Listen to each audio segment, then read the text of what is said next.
When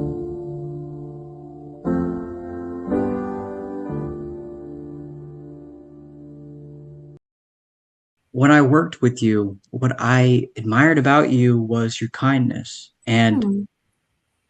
what I thought was different about your kindness than from what I've seen with most people is you were kind, but it never seemed like you needed that to be reciprocated.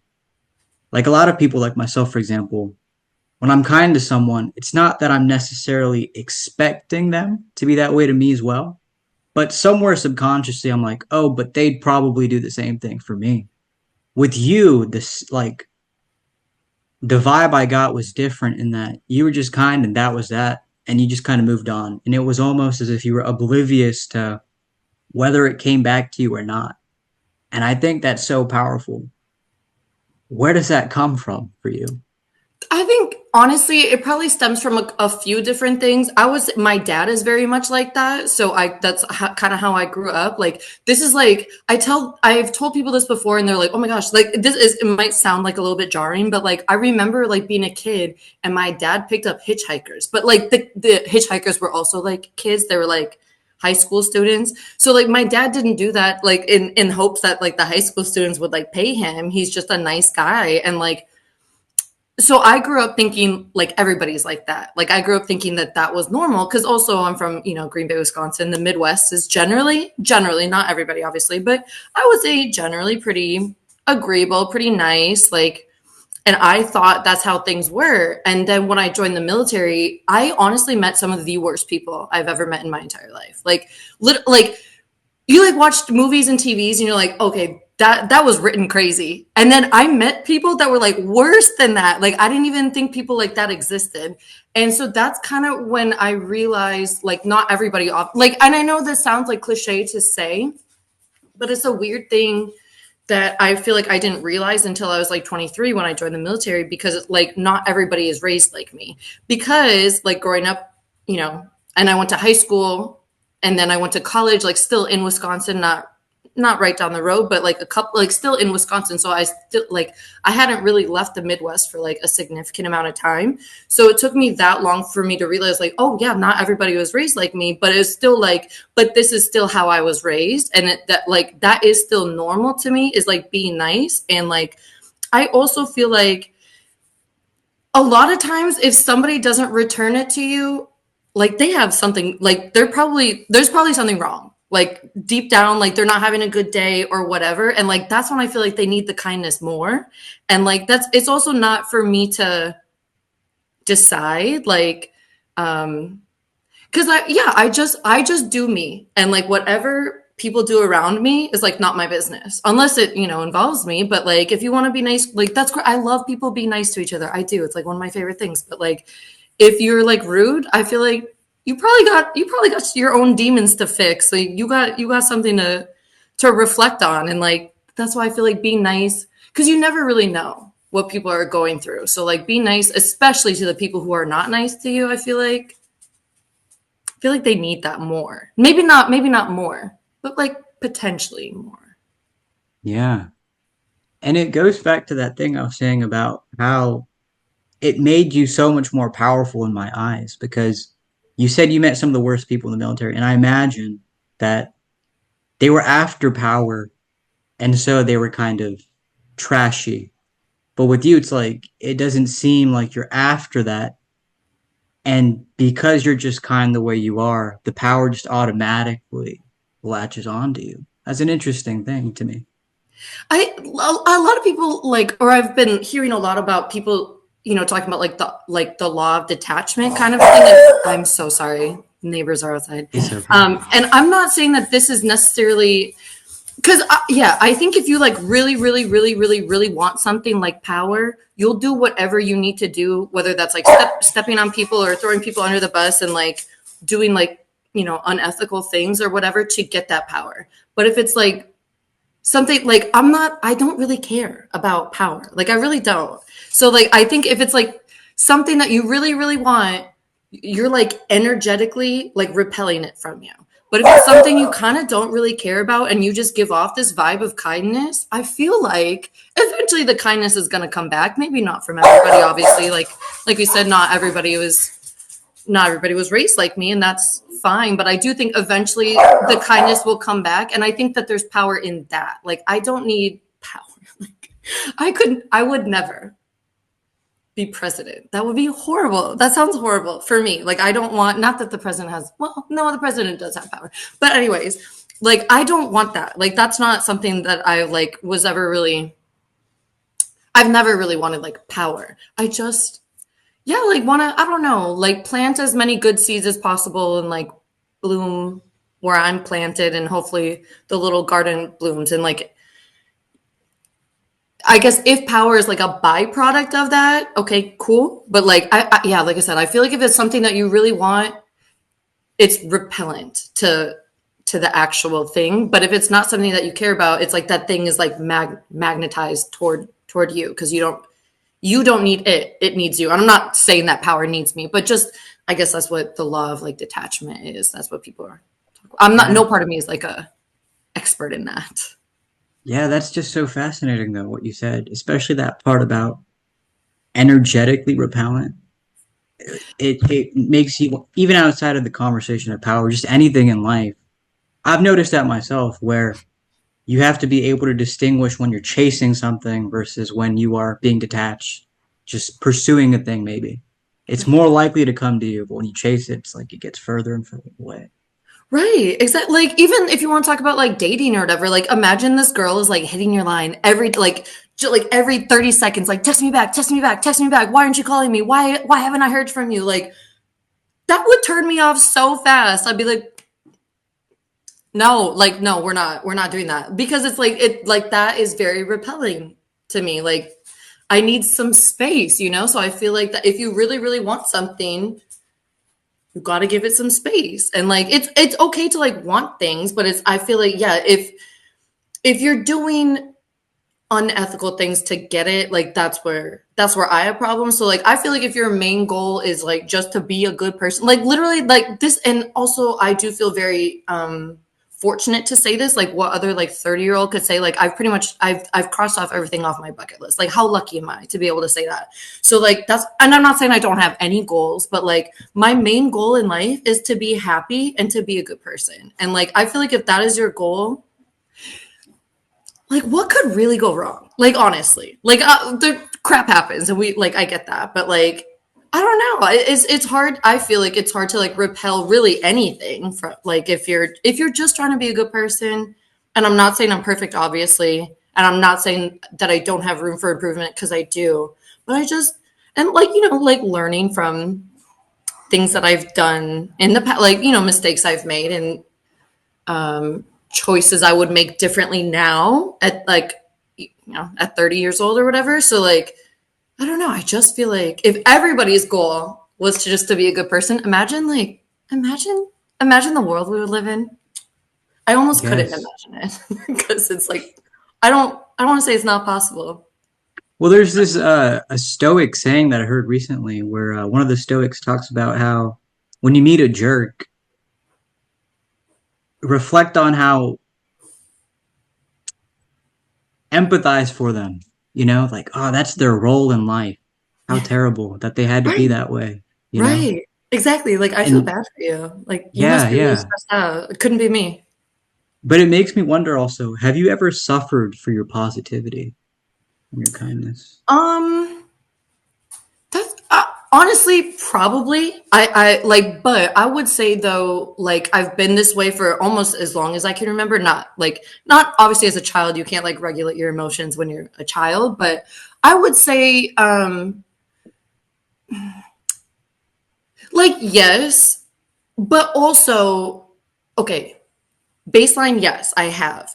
But then also if I take a deeper look at it, it's like okay, so for example, I got yelled at for something at work that like in front of a bunch of people, and I knew it wasn't my fault, and everybody there also knew it wasn't my fault. But I was like, the person that yelled at me is like super stressed out, super anxious, and like that person unfortunately or unfortunately, whatever, like had to take it out on me. And I was like, "Yeah, I'll eat it." Cause like, what am I going to do? Like yell back? Like what, that doesn't solve anything. But also I knew that that person was like super stressed out. So I was also like, you're projecting. Like, I know that you're not mad at me. Cause I very, very literally didn't do anything wrong in this situation. Um, so like, I guess in the immediate, it was like kind of like a suffer, but then also deep down I knew that that person needed to release that. So it's like baseline, yes. And that's like a weirdly specific example because I feel like there's a lot of other ways that this could apply to, but baseline, yes, I have, but then also knowing that there's I know that I can handle it.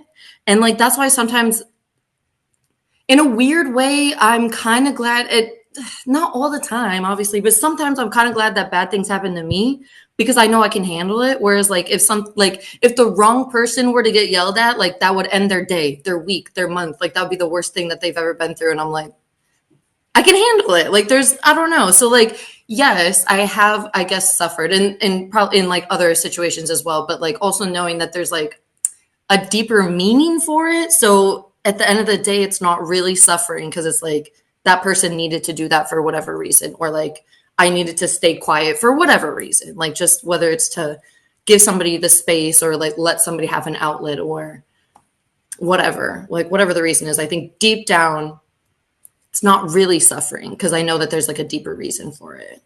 Mm. You mentioned your bucket list and crossing everything off of that. That is really cool. Do you have any regrets about fulfilling any of those things? No, honestly, no, no. Not that. It's actually funny that you asked that because I don't know why. I literally thought about this last night. I was like, I'm 31 and I'm not married and I don't have kids. Because then I was like, well, what if I didn't join the military? Like maybe I would be like settled down by now. But then if I didn't join the military, I wouldn't have been able to travel and buy a house and get master's degrees and blah blah blah and like do all this stuff. So like honestly, no, I wouldn't. And like also how lucky I got to do all that stuff when I was like able bodied. Like a lot of people wait their whole lives like until they're retired to like be able to travel or go to Europe or whatever else. And like I got to do it when I was young and able bodied and I remember and I'll be able like to take those memories with me. So no, like even like I've done a lot of dumb things in my life as well, but I don't regret any of those things either because I learned from everything, and I wouldn't be here right now in Houston, Texas, in this house had I not gone through like all of those. Everything that I've done like led me to this spot, and like I had to go through all that to get here, and I think that's like kind of a beautiful thing. Yes, that is. And those people that wait until they're older, I always reflect on this. Sometimes, maybe not always, but sometimes the sad thing is they wait their entire lives to fulfill whatever thing that they always wanted to fulfill. And then they realize at that point, oh no, this didn't give me what I expected it to give me. Right. Exactly. And I can't imagine a reality shattering at that time in your life. That'd be crazy. Right.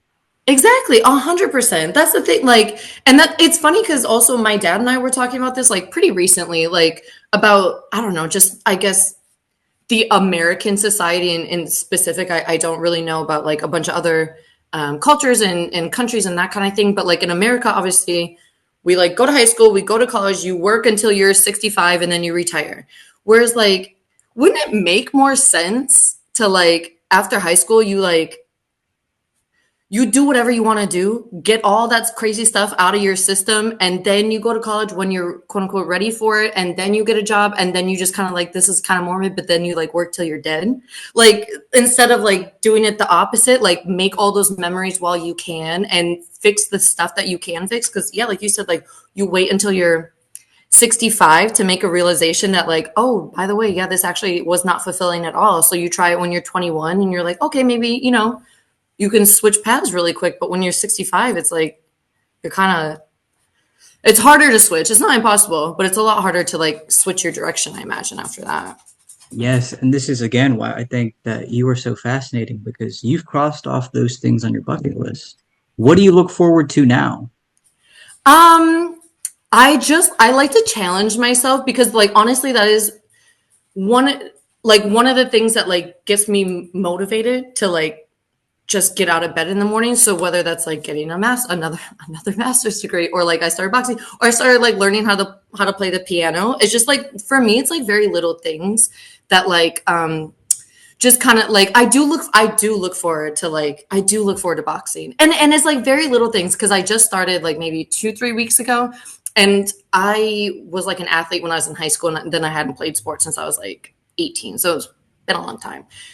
So like my balance was like really bad, and like out of my conditioning was really bad when I started. And like it's hard because it's not like a weight that you can like very clearly point to, but I can like tell that my balance is getting better. So it was just like very little like things like that, just like just like improving a little bit in in not in any area, but like something that I can like more or less measure.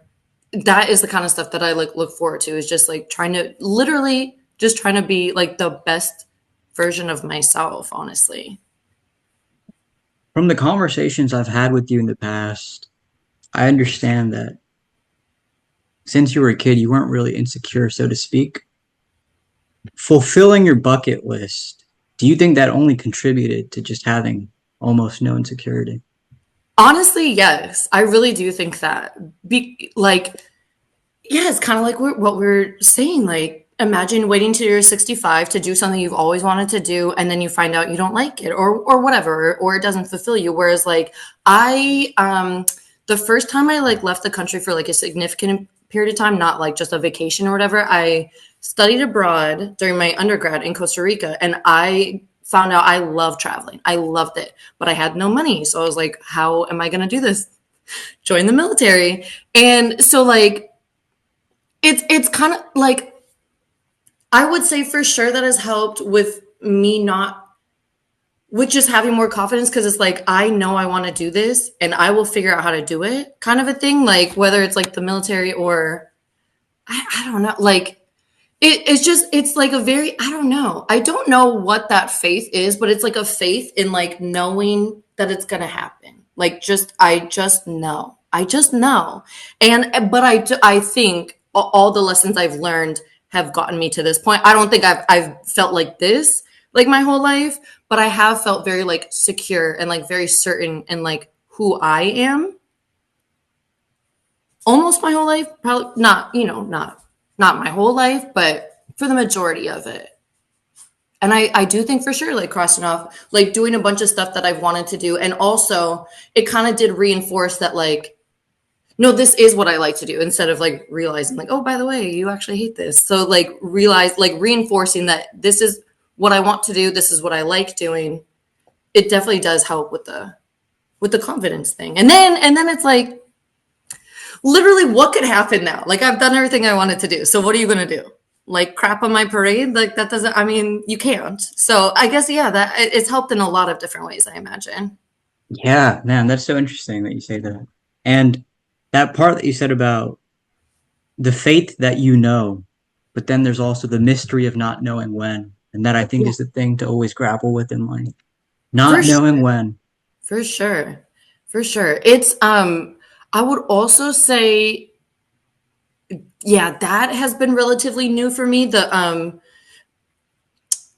not being so anxious about the when or the how, but just also knowing, because I don't know how to explain it. Like sometimes, and not all the time, but sometimes solutions just like present themselves. Like for example, this is a very small thing. But like I was driving around, I was driving my car, and it like one of the headlights was out. I have no idea how long it was out. It doesn't matter, except for like I drove past like a strip mall or something, and I saw the reflection in the car that one of my headlights was out, and I was like, oh my, like I could have gotten pulled over and gotten a ticket for this, but like I saw it, so I was able to like just like little things like that, like, and that's not something I planned for. It's just like but also when I was younger, I was not like, I was like, I want to do this. So then I was like, oh, I have to do this and this and stressed out about this. And like, but I would also, yeah, the older I get, the more I'm like, honestly, you could have a plan your brother, mother, father, everybody can have a plan and it could all just fall apart. So it's like it's good to have plans. Don't get me wrong. Like I'm not saying oh, my God, I'm not saying don't have a plan. I mean also, but if you don't want one, but I'm not saying don't have a plan. But it's also like you could have a very detailed plan, but at the end of the day, there's only like so few things that we can actually control. Like literally, what we can control that like happens in our lives. And I would say it took me I don't know how old I was, but maybe we'll just say like 25 for me to realize like I can't control the in between. And it like once I let go of that control, oh my gosh. It's like it's so peaceful. Like because it at the end of the day, it's either gonna happen or it's not. I'm like those are good odds. 50-50, like that's a good odd. You know, like I don't know. I'm also it's yeah, coming from like an older version of me because like I said, when I was younger, I used to try to control things that I can't control. And like, but once I realized like you can't do that, my life has become like so much more peaceful, I feel. Yeah, yeah. You and me for a long time talked about music, especially rap. Yeah.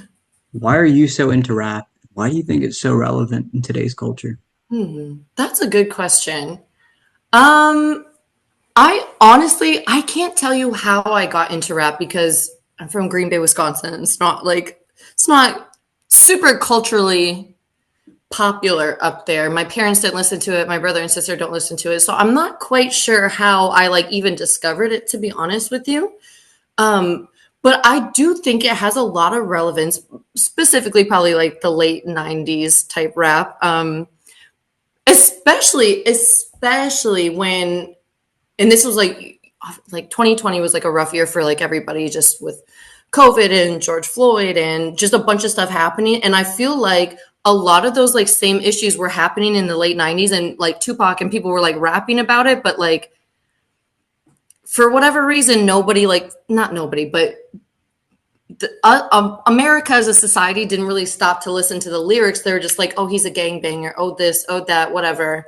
But then I feel like once society like stopped, like quote unquote stopped, like all of the world stopped because of COVID, then I feel like we as humans, not even specific to like America, humans like all over the world had time to like stop and think and like digest things because it's like you're not always on the go, you're not meeting up with people like literally like I sat in my apartment for like a year and a half like so like you had I feel like people had the time to really understand what like a lot of like musical artists and rappers were saying and there's not all of it is relevant of course and not all of it is uh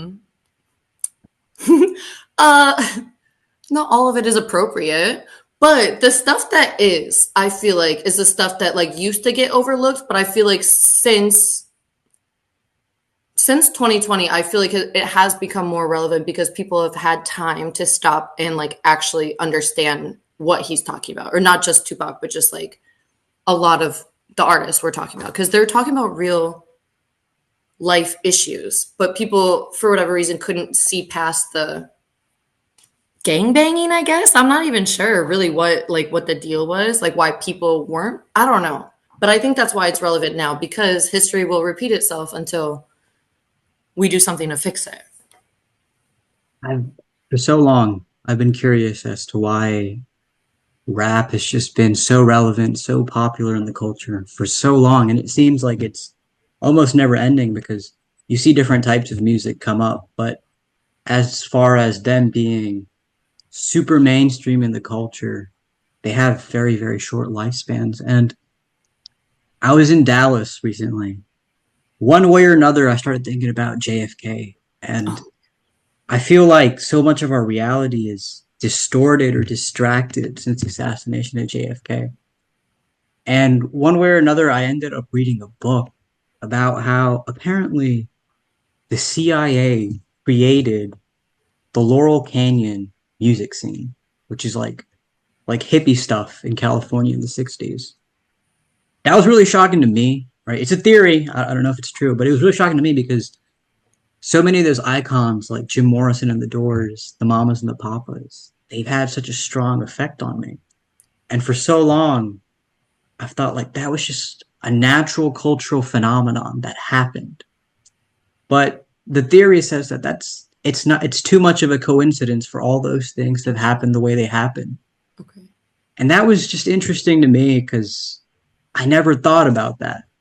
But what it was making me think of is that, or an idea associated with that theory is CIA did something similarly with rap, and that's why it's Interesting. so relevant for the year for all these years. And I don't know, that's just gotten me thinking about things because I've always wondered why is rap so relevant?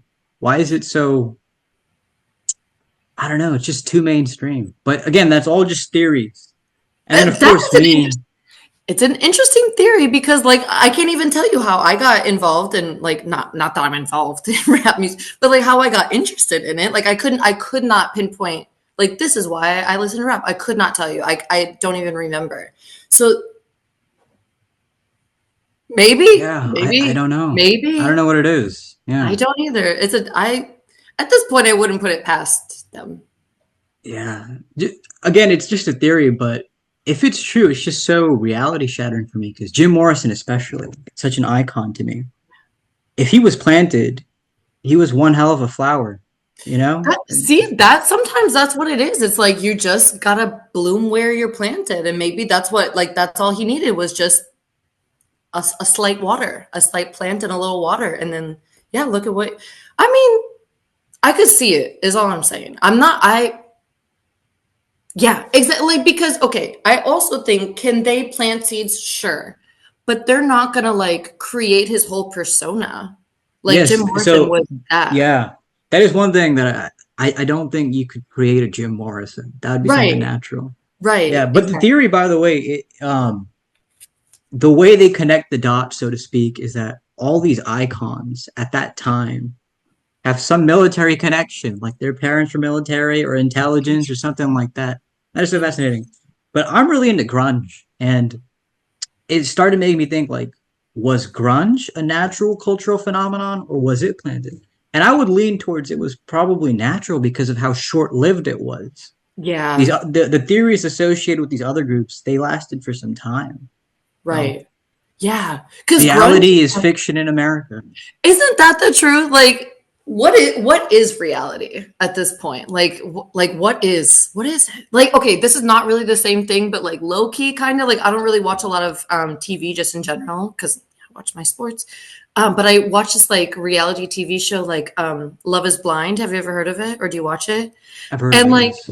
I I like I said, I did not even really grow up watching TV, so like I'm not kidding you, like very recently, as in like last year, found out that like the producers like asked people to say certain things or like they edit things like out of order and blah blah blah. And like also from a production standpoint it's like duh, but like from a consumer standpoint I thought literally what happens on the screen is like what is actually happening, when in real life like they're like no, they took like they ask you to wear the same exact outfit for like whatever 4 or 5 days, and then they just take whatever they want and like string it into a sentence so it looks like something crazy. So like what at this point what is reality? Like who Yeah. knows anything at this point?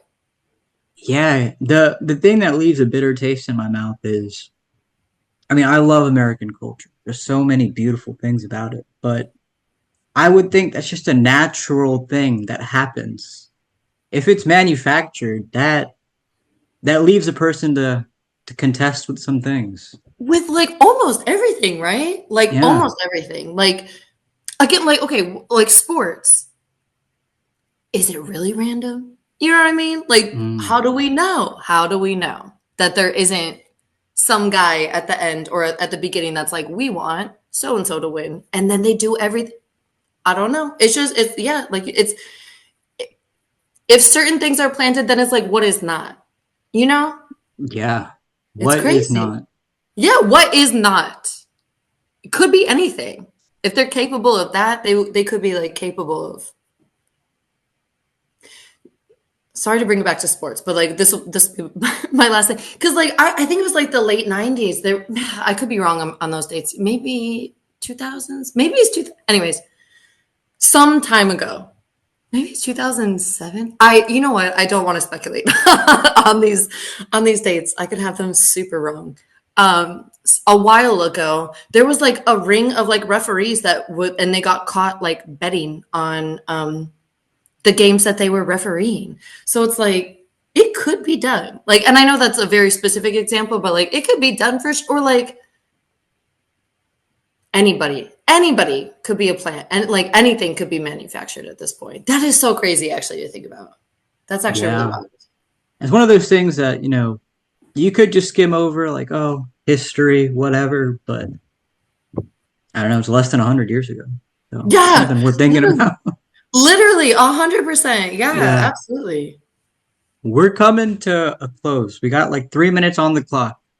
I've had fun with this conversation, Andrea, Me but I'm too. curious. Do you have any closing thoughts? Anything you felt Hmm. like you wanted to say, you didn't get a chance to? Something on your mind you wanted to express? Mm, well, I guess like maybe if I could just like leave you with something and you could do whatever you would like to do with this, but and don't follow me for financial advice. I'm not I'm not necessarily like responsible, but like I'm not now I'm responsible, but I wasn't always like responsible. But what I would say to you is like to get to this point where I'm at right now, I had to do a lot like yeah, I joined the Air Force. I had like $60 in my bank account, but like I had to like I feel like again, don't follow me. I'm not a financial guru, but you only have so many years to be able-bodied and remember the memories that you make and do whatever you want. And like if you don't have, a family and like a wife and a kid to like look after, you have responsibilities, but like you have very few responsibilities. Like do whatever you want. Like that's like do whatever makes you happy and like do it so hard that you're so happy. Like that's all I could ever want for you is just to be happy, and like whatever that looks like to you.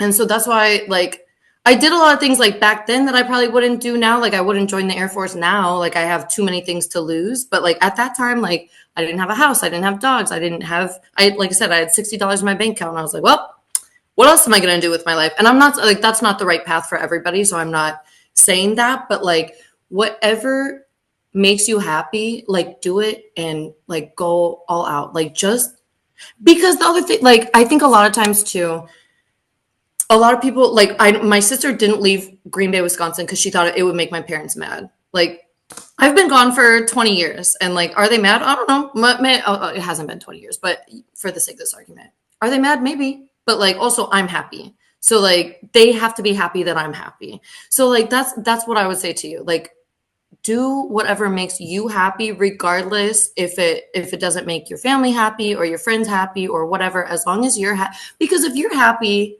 and if I would say like you can't pour from an empty cup. So like if you're happy and you're a full cup, then you could maybe plant little seeds and like just be a happy, fun, like nice person. And like I just think the world would be a better place if we were all happy, happy and nice. Like I really do think a lot of issues stem from anger and like miscommunication, but that's neither here Yeah. nor there. All I would say is I just want you to be happy. Well, And thank you for that. Yeah, thank I appreciate you. that. And I wish that for you as well. Thank you. It's Yeah. always nice talking to you. I It just really always is. It really is. like I always feel like such a safe space to talk to you. And I appreciate you. And I appreciate you. Yeah, it's always fun talking to you. You have a lot of things to say. It's very fascinating to reflect on. I could yap your little ear off for sure. Yeah, yeah. No, we've had conversations for hours, so it's been cool. It's been Literally, cool. literally. Yeah. Yeah.